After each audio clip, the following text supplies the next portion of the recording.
Right guys, brutal force, powerful fists and a whole lot of clapping cheeks is what you're going to be seeing in this Titan build today. We're going to be baiting our super 10 to 20 seconds per super, no joke. Infinity melees, this is any Titan player's fantasy. Whether you just had a hard day at work, in the office, or you just want to let off some steam, this will just about do it for you.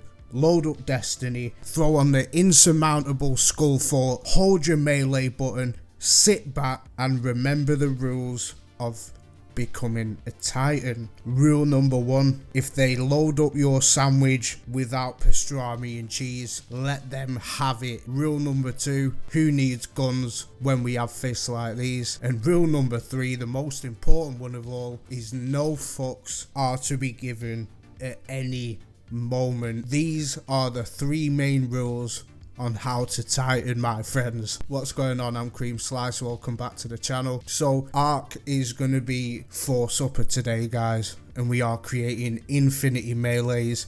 With that comes infinity health. We can crank up our super, like I said, every 10 to 20 seconds depending on the ad density. This build is all about fun, all about meleeing everything, thunderclapping, sending arc tremors everywhere, gaining bonus super energy off everything, and it's just the most Titan way to play Destiny 2. So let's get to it. So what I want you guys to do is go straight to your vault and dust off an insurmountable skull fort. This build would not be the same without this exotic. This exotic is a long lost exotic, but it has quickly risen to the top in Lightfall. I just cannot believe how much fun that I've been having with this build. So we take a look at the exotic perk Transfusion Matrix. Kills with arc abilities trigger health regeneration and restore melee energy. So as you can see from some of the gameplay, we just have our thunderclap back to back guys, and this is working with our aspect knockout, which is giving us even more health back and also increasing our melee damage output as well. It's just a super fun loop to play with. Fast supers, infinity melees is all you guys need to know. So I'm going to be using the flashbang grenade with this build guys, purely because we can stun 2 types of champions with it. Unstoppable champions get blinded, and when we throw on a fragment we can also stun overload champions, making this grenade efficient for any endgame content as well. Not only that, just for clearing out rooms, enough for us to go extra hard with our thunderclap. The next aspect we're going to be using with this build is going to be touch of thunder, because this will increase any effects from our grenades depending on what type of grenade you are running. Because we're running the flashbang grenade, it's going to give us 2 blinding effects. The first one, as soon as you throw it on the ground, it's going to blind your enemies, and then it's going to give you the flashbang effects. For the fragments, we've got Spark of Ions. Defeating a jolted target creates an ionic trace.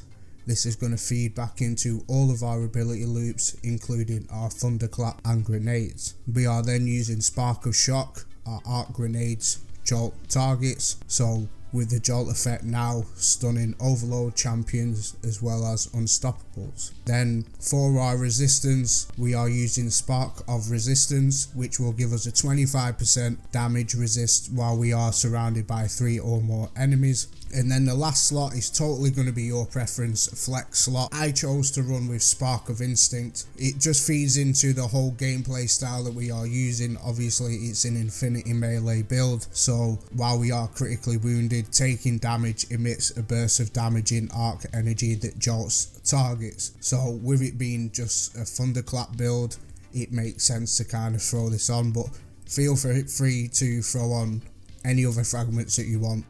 So the first part of the build is going to be double hands on. This is going to give us amazing super regen from our thunderclap, and then we've got an arc siphon to create orbs of power with any arc weapons. I suggest maybe using a weapon with jolt just to feed into the power fantasy of that thundergod type build. On the arms we've got focusing strike. This will give us class ability energy when we cause damage with a melee attack, and I was using thruster just to keep it at a fast pace. We've got heavy-handed, so every time we get a kill with our thunderclap, we're going to create orbs of power. Then we've got impact induction, causing damage with a melee attack, reduce our cooldown for our grenade. So with all of these kind of feeding into each other, we're creating back-to-back melees and back-to-back grenades. We've got charged up, so we can carry an extra armor charge there. Concussive dampener, you want to run this because we're going to be right in the face of enemies, and with the mechanics can't really get stomped out of the ground, so this is a must. On the boots we've got recuperation, replenishes our health when we pick up an orb of power.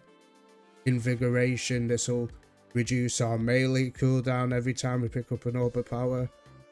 And an arc weapon surge for the weapon of our choice.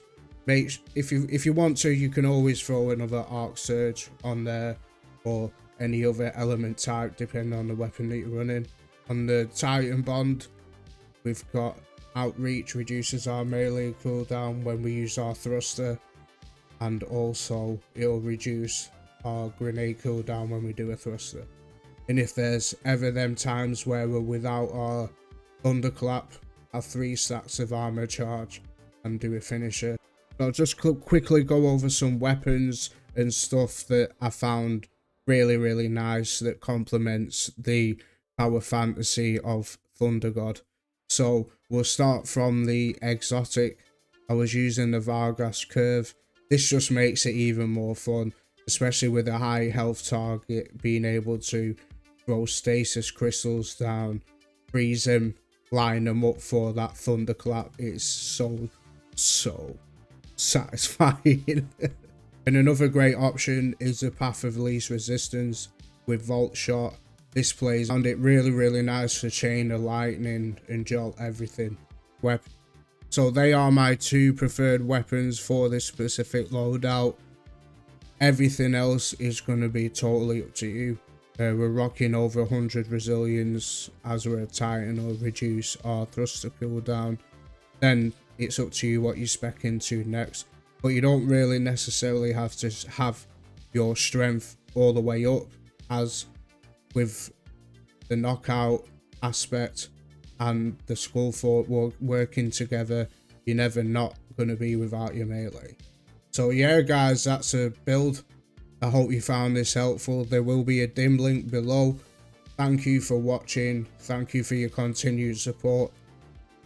We did hit 1 million views across all of our videos today, so thank you very much. Yeah, if you could let the video play out to the end. We're already at the end now, so if you made it this far, much love. Thank you for your continued support. Peace.